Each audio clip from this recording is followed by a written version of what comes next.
السلام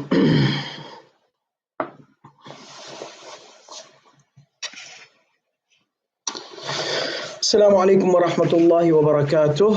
بسم الله الرحمن الرحيم. الحمد لله رب العالمين، والصلاة والسلام على سيدنا ونبينا محمد وعلى آله الطيبين الطاهرين.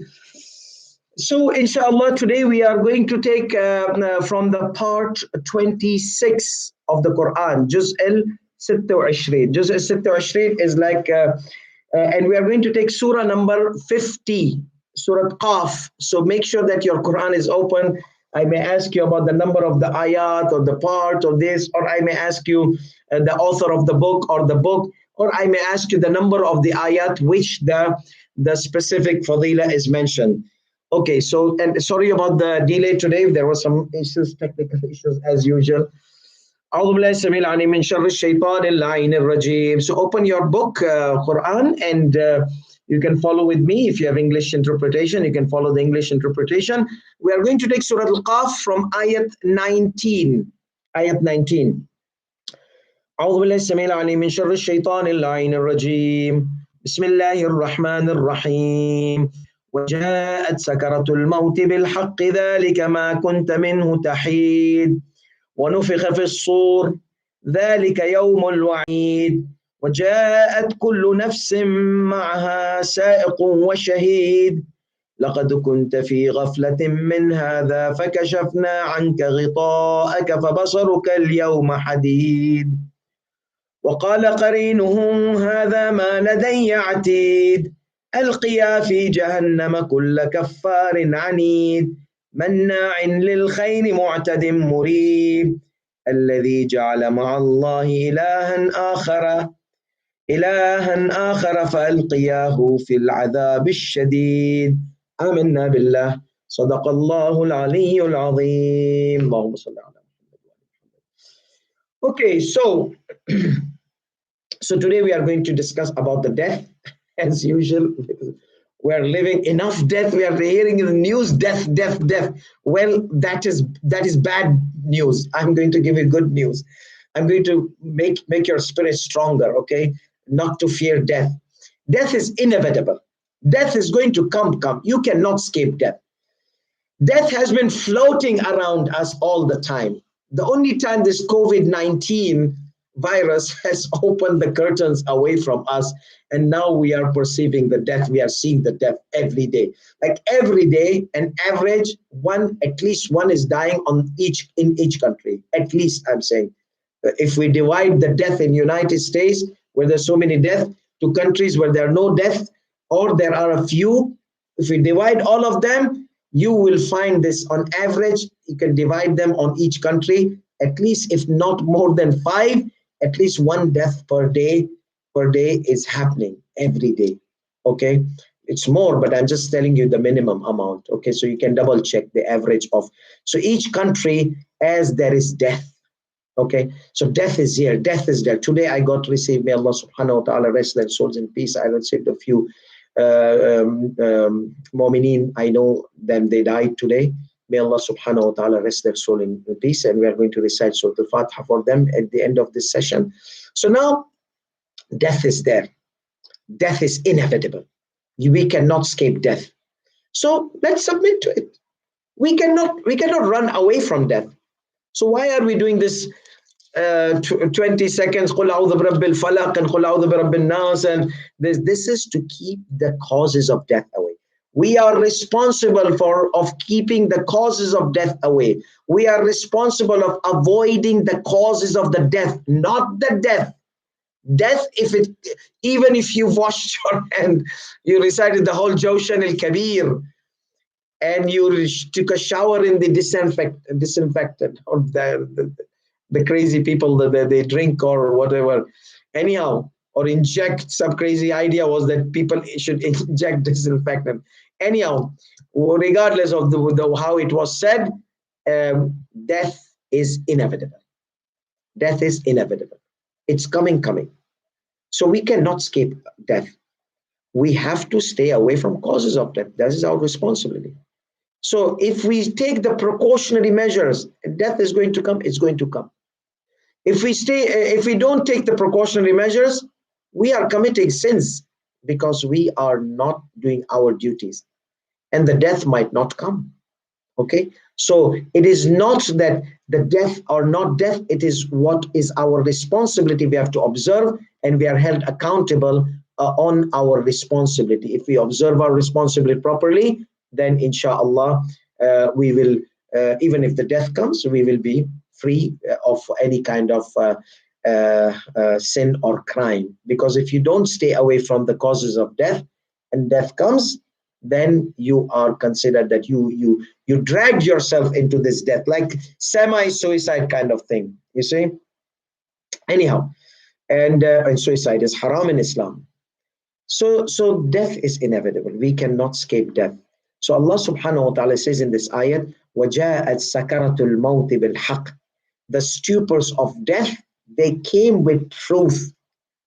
They came with truth. So now they came. So who is this ayat talking about? Is it وَمَا كُنْتَ مِنْهُ تَحِيدٌ, and what you were avoiding it, the stupors of death, you were avoiding it. So it looks like it is addressing Prophet Muhammad sallallahu alaihi wasallam.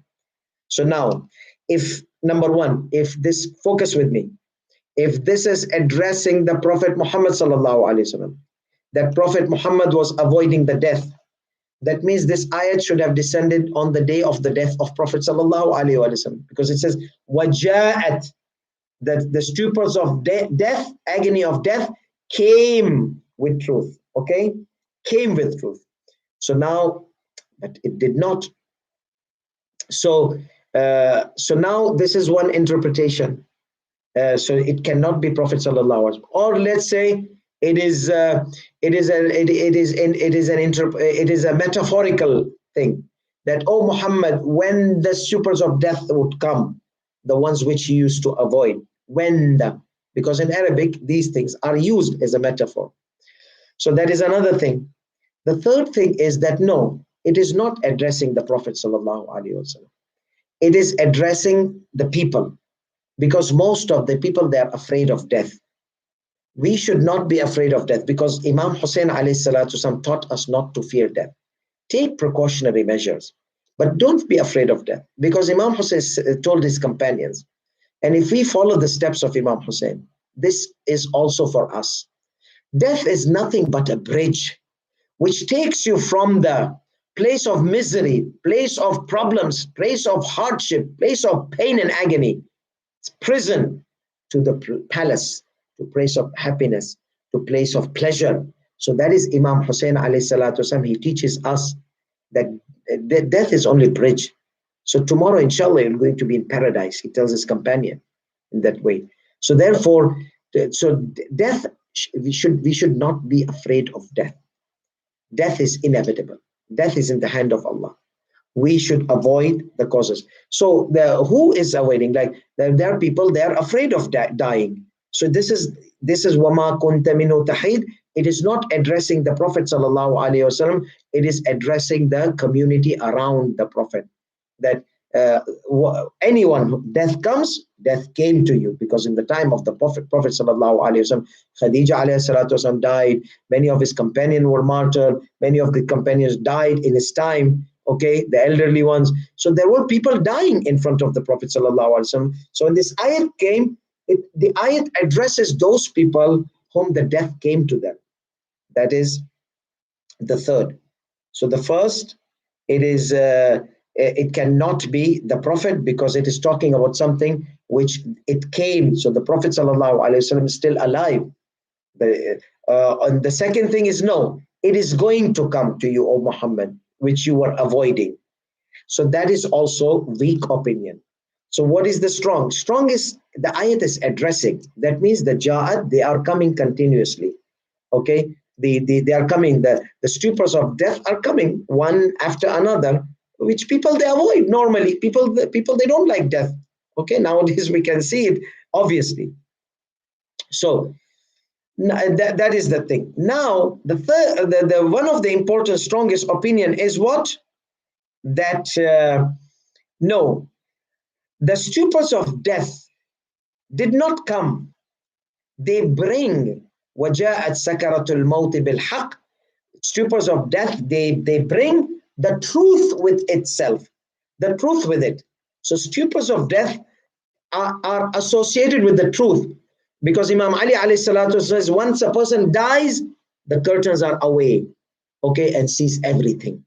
And this is, oh, let me go back, let me go back. Okay, so this is Imam Ali alayhi salatu is also echoing the ayat which says, let me go back. So once the curtains are away, you realize, oh my goodness, I have messed up with my life. What have I done? Because Allah is testing us. So, multiple choice questions and answers. The answer is hidden. So the truth is hidden. We have to find out the truth here. So Allah has covered the truth, the light which detects the existence of Allah subhanahu wa ta'ala. We said we all have this light which can detect Allah subhanahu wa ta'ala and the existence of Allah. But this light has a coating of nafs. It is blocked. And this nafs, the more we commit sins, the more we listen to the songs, the more we do not offer salah, the more we do wrong things, this light becomes blocked and blocked and blocked until it becomes clogged. I can never perceive Allah subhanahu wa ta'ala's existence, let alone believe Allah subhanahu wa ta'ala. So how will I believe in God where I cannot feel God? Okay? So that's why Imam Hussein alayhi salatu wasalam in Dua Arafah, he says, Ya Allah, show me a light which detects you. Obviously, Imam Hussein knows, but he's trying to teach us all this dua that we need to pray, Ya Allah, clean my light. Show me that light which makes you closer to you. Okay. So now we have this, the nafs. So once a person dies, feels the existence of Allah subhanahu wa ta'ala 100% with yaqeen, with certainty, without any doubt. And that is the yaqeen portion, that now you know that God exists. Now you see, oh my goodness, your books is messed up, books of deed. Let me go back. So that time that the curtains are away, the nafs is gone now. The nafs goes with the body. Now your light is there only, and light detects the existence of God, feels the existence of God. God is with me, around me, every microsecond. So now here, so the truth is there. So death brings the truth. وَجَاءَتْ سَكَرَةُ الْمَوْتِ.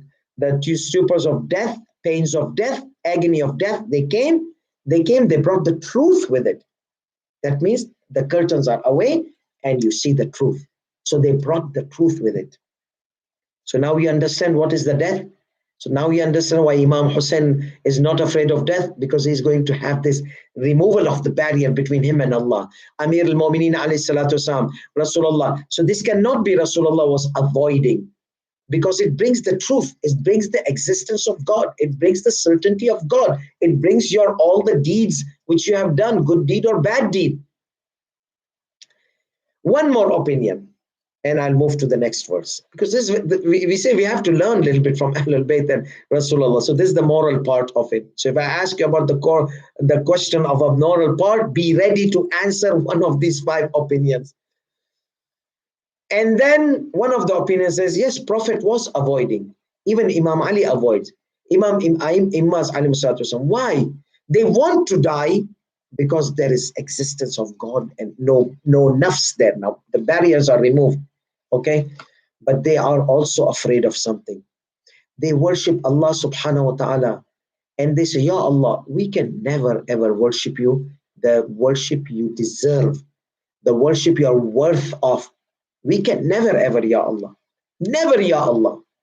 So we witness, Ya Rasulullah, you never left a worship.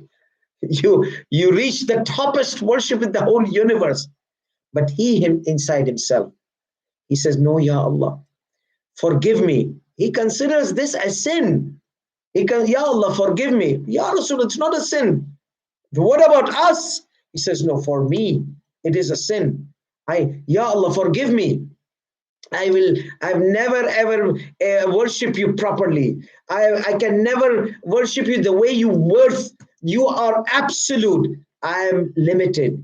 You are everything. I am nothing. How can a nothing perceive you, everything, with nothingness, with limitedness?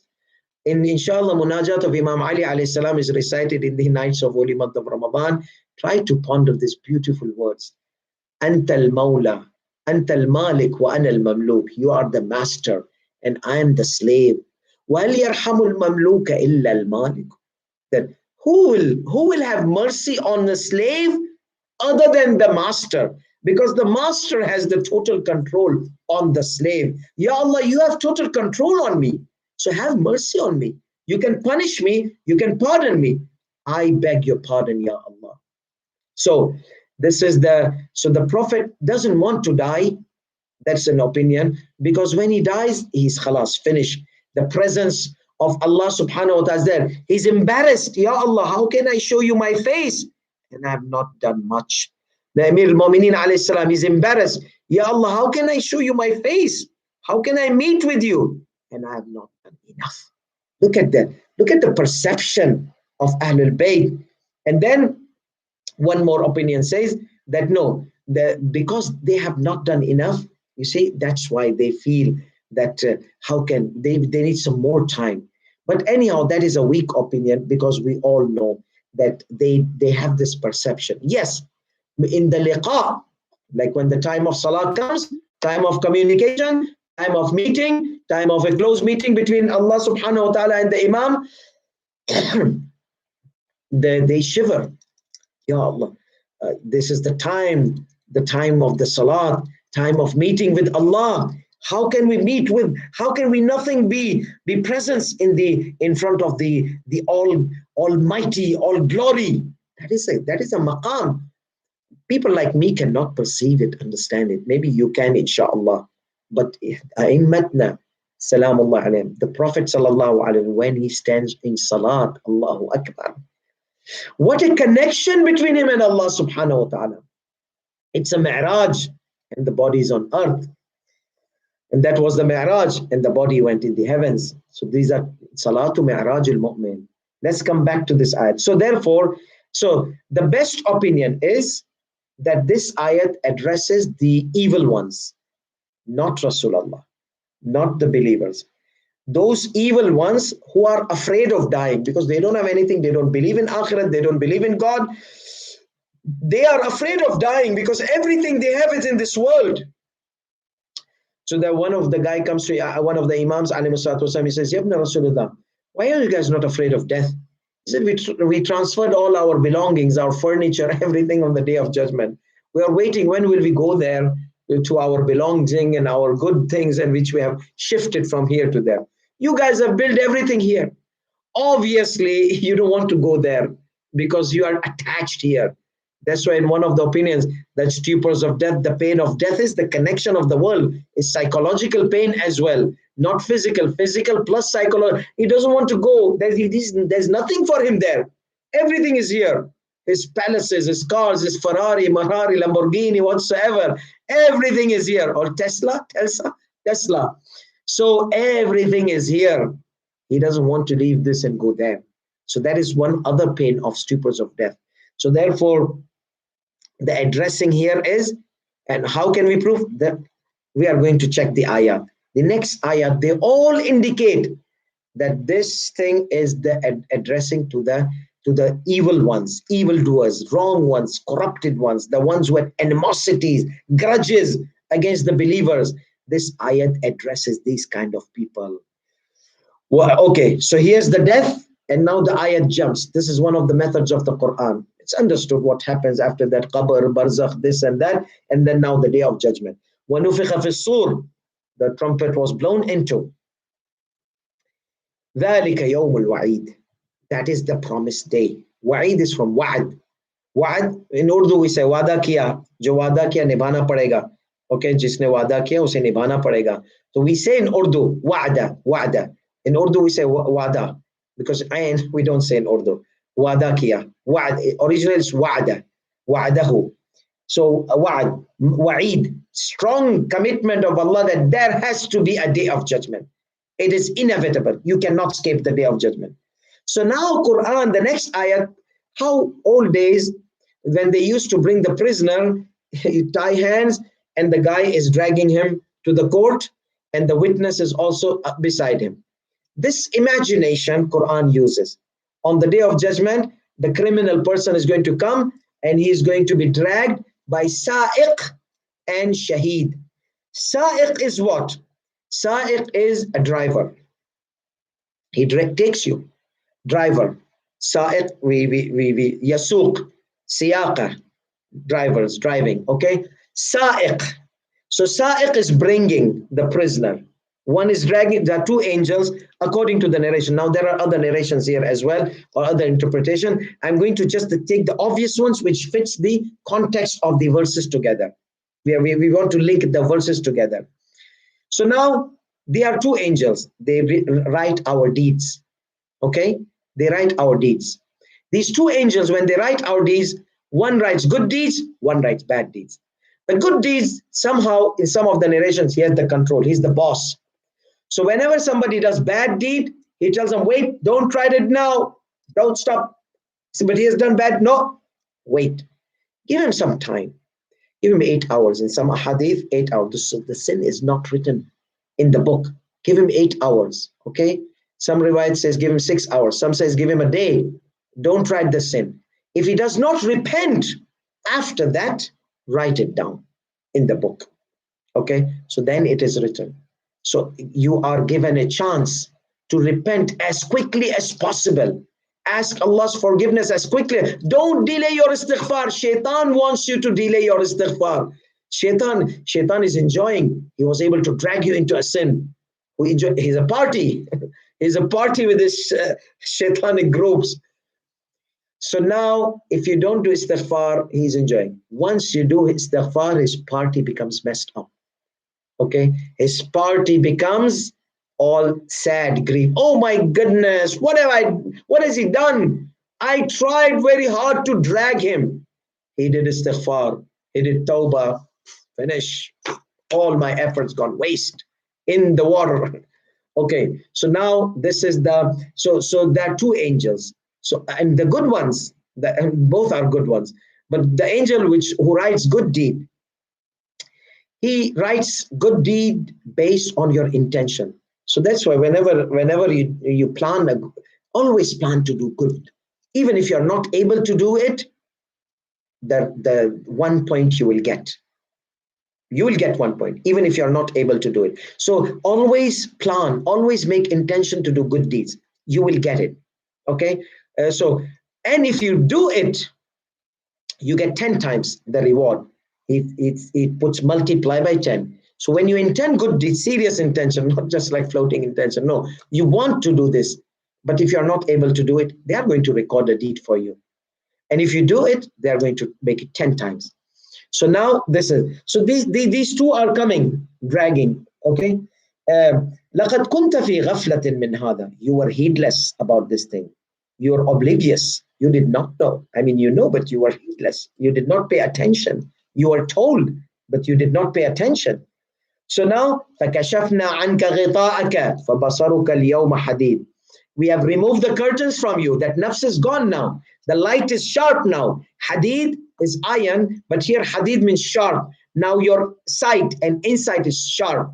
That means not just you can see everything, okay, because that limited eye is gone. Now we have the spiritual eye, solely body eye, ghostly eye, which can see more than this limited eye. You can perceive everything. So this basar is, oh my goodness, angels, punishments, this and that, what have I done? And then the insight of the heart also. Oh my goodness, Ya Allah, forgive me. I was all deceived all these times and I was heedless. So he feels the existence of Allah because the clog is away, the plug is away. And then what they say? So one of them seems, they say, where is the guy? So it seems that the one who's doing good deed is the witness because he's the commander. Okay? And God knows best. So he says to the one who's dragging, the one who writes the bad deeds, he's the one who's dragging. Where is the prisoner? Bring him. Okay, because he wants to testify. And he's the control. So they bring the prisoner. Now, وَقَالَ قَرِينُهُ, the one who's dragging the prisoner, I'm ready. The prisoner, هَذَا مَا لَدَيَّ عَتِيدٌ. Here he is. He's ready. He's ready for the execution of the penalty. Okay? So Then here is the ayat number 24. Focus with me. Ayat number 24. Now, ayat number 24, even our scholars, they don't guarantee that this is on Imam Ali ibn Abi Talib and Rasulullah. Okay? Even our, so there are several interpretations and several directions in this ayat. What does then say? Al-qiya fi jahannam. Sound comes. Dump them. No, you both dump that person. You both. The dual pronoun is used. Al-qiya fi jahannam. You both put in the hellfire. Kulla kaffarin anid. That staunch, that animosity guy, that evil guy, that seriously messed up guy. Okay? The one who is evil, the one who is really evil. I'm not saying kafar is like kafir, because not every kafir goes to hell, not every Muslim goes to Jannah. Okay? So let there be in your knowledge. So kafar and anid, this is the one who's denier. Okay? This is a stubborn denier. Put every stubborn denier, you give them evidences, he doesn't look at the evidences. He denies the evidences. You give them logical arguments, doesn't help them. Dump him into the hellfire. Okay? You both dump them. Okay, here's the question. Who are these you both? Hadith in the book of Ahl Sunnah says that Allah subhanahu wa ta'ala is telling Prophet Muhammad sallallahu alayhi wa sallam and Imam Ali ibn Abi Talib, you both dump them into the hellfire. Okay? Some narrations, they say Allah is telling these two angels, those who are side, one dragged and one was the witness. Okay, so Allah subhanahu wa ta'ala is telling the two angels, dump them. Now you brought them, yeah, now you dump them. A hadith, however, focuses on telling Prophet Muhammad sallallahu alaihi wasallam and Imam Ali. So they bring the prisoner where? In front of Imam Ali alayhi salam and in front of Rasulullah sallallahu alaihi wasallam. And then Allah subhanahu wa ta'ala tells Imam Ali and Rasulullah, dump them into hellfire. So there are two probabilities or more. Two or more probabilities. Wallahu alam. But since we came to this ayat, let's hear what's the probability of Rasulullah and Imam Ali in the books of Ahl Sunnah. Okay? So, and the time is ending. Remember the name of the book. The name of the book is Kifayatul Talib. Sufficient for the seeker. Seeker of what? Fi Manaqib Ali ibn Abi Talib. This is a Sunni, I told you. It is not only Shias, they praise Imam Ali ibn Abi Talib. The Sunnis, they praise Imam Ali ibn Abi Talib as well. Salamullah alayh. So don't hijack Imam Ali for you. Imam Ali also is perceived. There are a few people, they have some issues, but majority of Sunnis, they have this love for Imam Ali ibn Abi Talib alayhi salam. So, Kifayatul Talib. Okay? Kifayatul Talib. The book's name is Kifayatul Talib fi Manaqib Ali ibn Abi Talib. Now it's a long name. The meaning is, it is sufficient for seekers of this book is sufficient. Those who are seeking the praise of Imam Ali ibn Abi Talib in the Quran and the Hadith, this book is enough. The author is Al-Kunji Al-Shafi'i. Al-Kunji, write it down. Al-Shafi'i. I may ask you this, but if you are just write Kifayatul Talib. Kifayatul Talib. If I ask you the author, the name of the book. Author is Kunji Shafi'i. Okay. Now we come to the hadith. He says, "An al-A'mash," and there's a link. Shortage of time. I'm going to put this hadith down. Whoever is interested in going to the link. He says, Ali ibn Abi Talib said, "Ana qasimul jannati, ana qasimul nar yawm al-qiyamah." I will be distributing people in the hellfire on the day of judgment. أقول خذي ذا. I will tell the hellfire, take this one. This was a criminal. This was an evil person. And leave this. This is a nice person. This is I will take him to the paradise with me. And the same thing, Muhammad ibn Mansur, he says, I was with Imam Ahmad ibn Hanbal. This is Imam of a Sunni madhab. There are four madhab.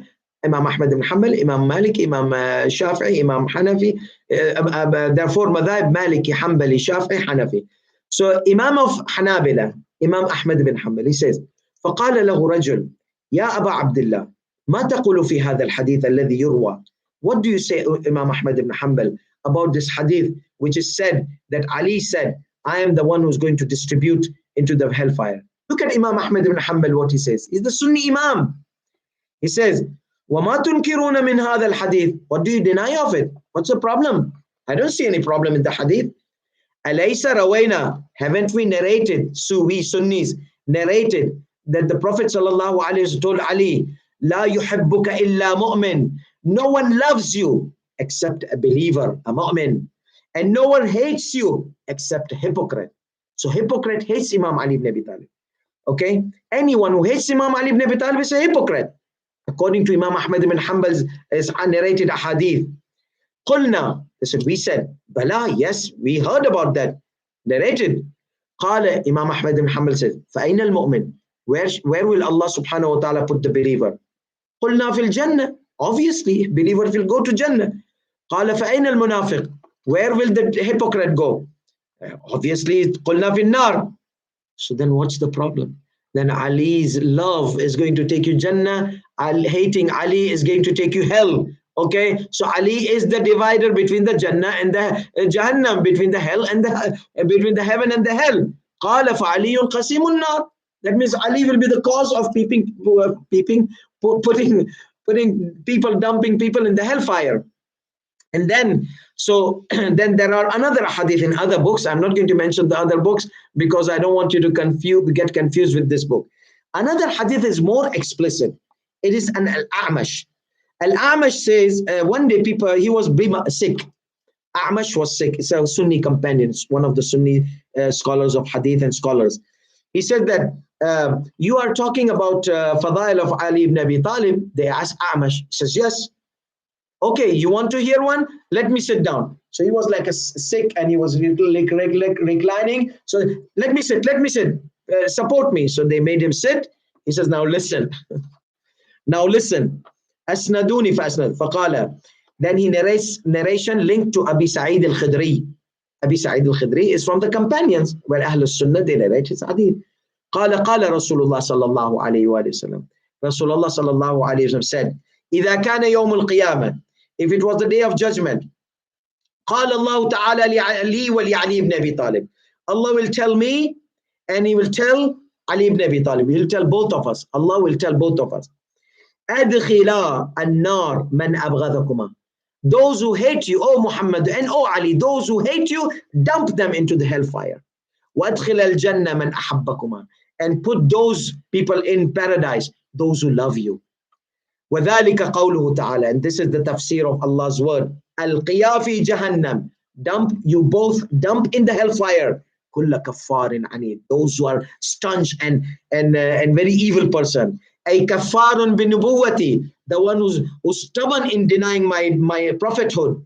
وعنيد في إطاعة علي. And he's stubborn in obeying Ali ibn Abi Talib alayhi salam. So based on that, like, why should somebody who disobeys Ali ibn Abi Talib go to Jahannam? Easy. Because the Sunnis and Shias, they all say that Imam Ali ibn Abi Talib was Imam. Okay, he was not Khalifa number 1, Khalifa number 2, Khalifa, but he was Khalifa number 4. And Ahl Sunnah, this you have to obey the Khalifa. So Imam Ali is Khalifa for the Sunnis and for the Shia. Imam Ali is Imam for the Sunnis and the Shia. So Khalifa means Waliul Amr. Okay, Waliul Amr, he has the power of Amr.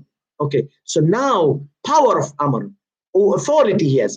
Allah subhanahu wa ta'ala said, Ati'u Allah, obey Allah. وَأَطِيعُوا الرَّسُولَ, obey the messenger. وَأُولِي الْأَمْرِ مِنْكُمْ. Oh, so that means Imam Ali ibn Abi Talib is Wali al-Amr. Obedience to Imam Ali ibn Abi Talib is wajib. So if I disobey Imam Ali alayhi salam, if I disobey because he's Wali al-Amr, I have to obey him. He's the Imam.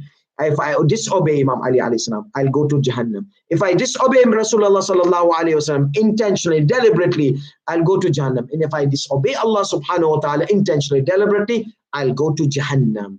Look how it is connected. So even if this hadith is weak, but Ahl Sunnah, some of the scholars of Ahl Sunnah, they brought another hadith. They made a complete context that yes, Allah will give the authority to Imam Ali and to Rasulullah, even if this ayat does not indicate, let's say this ayat does not indicate, let's say hypothetically, okay, because it's vague, but these ahadith And the whole context of Islam, that Allah subhanahu wa ta'ala give the shafa'at to Prophet Muhammad sallallahu alayhi wa sallam. Nobody denies it.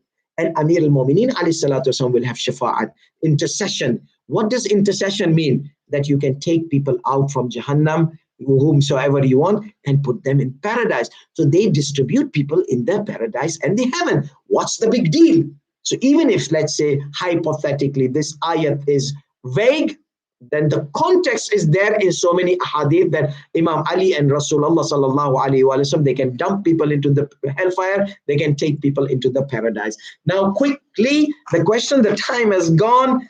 Oh my goodness. I do apologize for that. Some people, you have iftar for that. And the question, quickly. Somebody is doing al-ghawth on me. Okay.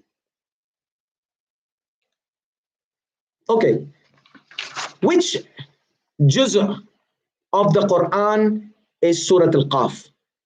As quickly as possible, send me the answer. Juz'ah, part.